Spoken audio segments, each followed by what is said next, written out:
Alright, here we go. We're about to have a tour of an original Greydwarf spawner farm that we've designed that's giving us thousands of stone and wood every day. Oh, you dug it. Oh, so that's one of those tree things that you Yeah, cut that's one down. of the spawners you find in the forest, right? And we didn't break it, we just dug, well, we built it up actually, and then we dug down around it, and then we put a bunch of hearths in the ground underneath it. And so the monsters spawn, fall down into the hearth, they start burning to death, and then we just do laps picking up all their loot. Carry the loot up here, take it through the portal back to the main base. And dude, the amount of wood that we've got in here is just preposterous. Like, spending day after day here just rolling in dollar bills. Is this Nug's idea? It was his idea in the first place, but not with the hearths. He tried a different method which wasn't working, which is like putting down stakes.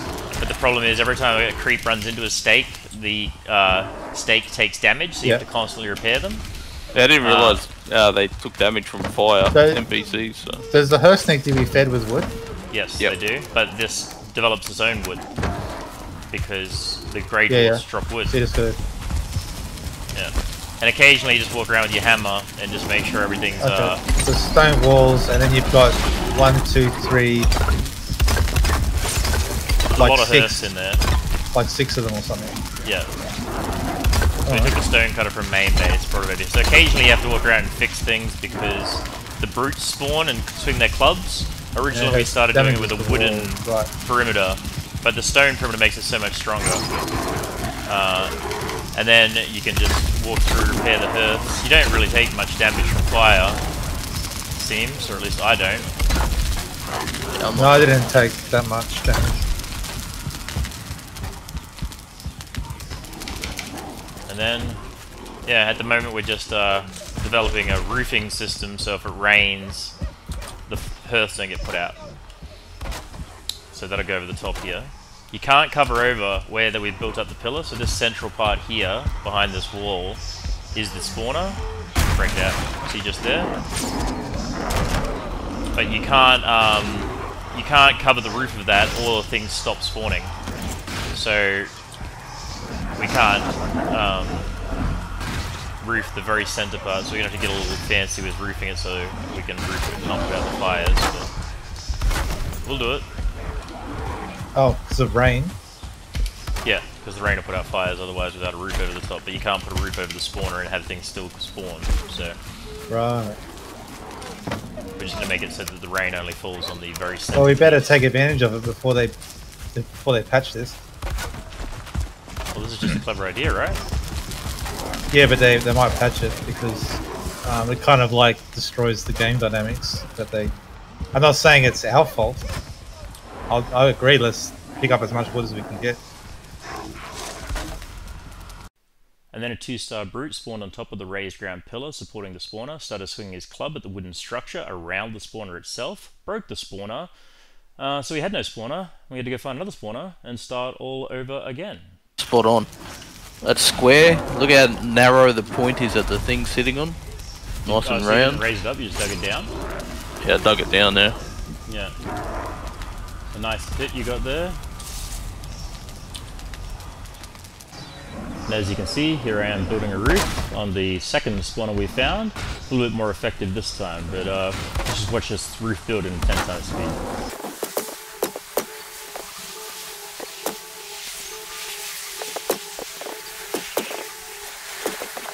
So as you can see right here, without a roof over the structure, none of the enemies are dying because the rain's falling on the hearths, putting them out. So we have to get a roof built up around the top of the structure in order to keep it going. And if the Greydwarfs aren't dying, well then they're swinging and trying to destroy the structure. So to try and get this done quickly.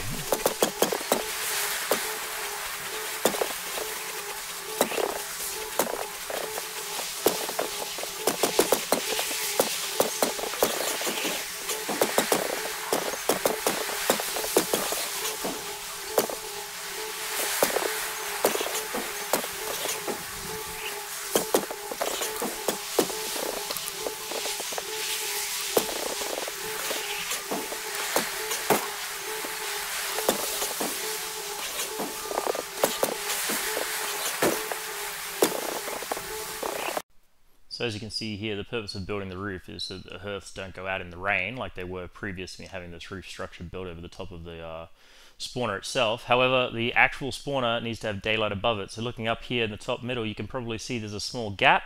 That gap is to make sure daylight touches the top of the spawner, but the roof panels themselves actually cover the fires, so the fires don't go out even if it's raining, which means the spawner can work 100% of the time and not just when it's dry.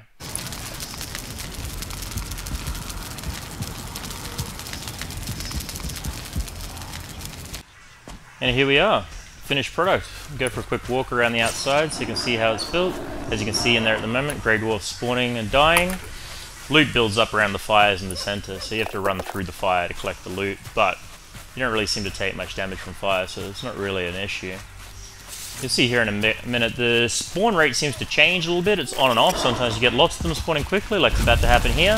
One just there. And as I walk through the fire, you'll see like 2 more will come.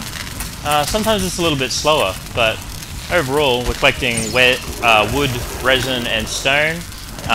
Somewhere around, I would say, 1,000 or so of each of them every 2 or so hours that you're standing around the spawner. So, pretty easy way to go AFK, come back and collect a whole bunch of gear. Anyway guys, thanks for watching. See you guys next time, eh?